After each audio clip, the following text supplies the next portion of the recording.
அதிகாரம் 22. அப்பொழுது தாவீது, கடவுளாகிய ஆண்டவரின் கோவில் இங்கே இருக்கும், இஸ்ரேலர் பலியிடும் எரிபலிபிடமும் இங்கே இருக்கும் என்றார். கோவில் கட்டுவதற்கான ஏற்பாடுகள்.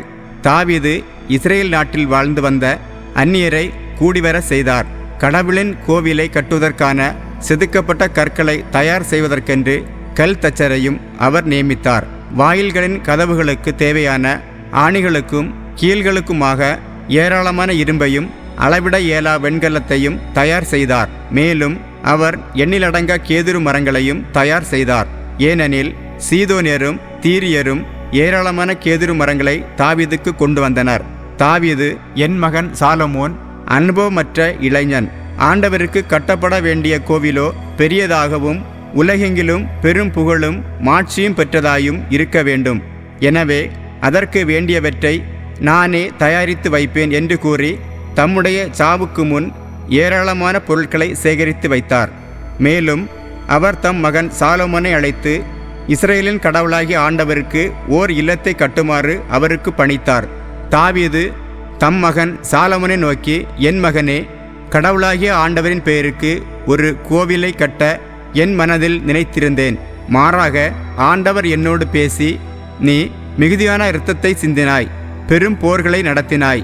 எனக்கு முன்பாக தரையில் நீ மிகுதியான இரத்தத்தை சிந்தியதால் என் பெயருக்கு நீ கோவில் கட்ட வேண்டாம்.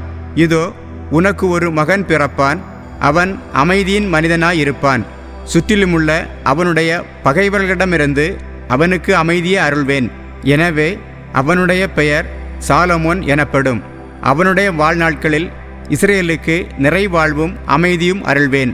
அவன் என் பெயருக்கு கோவில் கட்டுவான். அவன் எனக்கு மகனாயிருப்பான், நான் அவனுக்கு தந்தையாயிருப்பேன். இஸ்ரேலில் அவனது அரச அரியணையை என்றென்றும் நிலைநாட்டுவேன் என்றார். இப்போதும் என் மகனே, ஆண்டவர் உன்னோடு இருப்பாராக.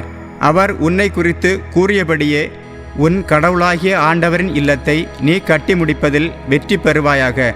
உன் கடவுளாகிய ஆண்டவரின் திருச்சட்டத்தை நீ கடைபிடித்து இஸ்ரேலை ஆள்வதற்கு வேண்டிய அறிவையும் விவேகத்தையும் உனக்கு ஆண்டவர் தந்தருள்வாராக. ஆண்டவர் மோசையின் மூலம் இஸ்ரேலுக்கு கட்டளையிட்ட நியமங்களையும் நீதிநெறிகளையும் கடைபிடித்து அதன்படி செய்தால் நீ வளம் பெறுவாய். திடம்கொள், உறுதியாயிரு, அஞ்சாதே, கலங்காதே. இதோ எளியோனாகிய நான் ஆண்டவரின் இல்லத்திற்காக 4000 டன் பொன்னும் 40,000 டன் வெள்ளியும் எடை மதிப்பிட இயலா வெண்கலமும் இரும்பும் ஏராளமாய் சேகரித்துள்ளேன். மரங்களும் கற்களும் தயார் செய்து வைத்துள்ளேன். நீ இன்னும் மிகுதியாய் சேகரிப்பாய். வேலை செய்ய திரளான ஆட்களும் கல் தச்சர், கொத்தனார், தச்சர் ஆகியோரும் பொன், வெள்ளி, வெண்கலம், இரும்பு ஆகியவற்றை கொண்டு எல்லாவித வேலைப்பாடுகளையும் செய்யக்கூடிய எண்ணற்ற கைவிளைஞர்களும் இருக்கின்றனர்.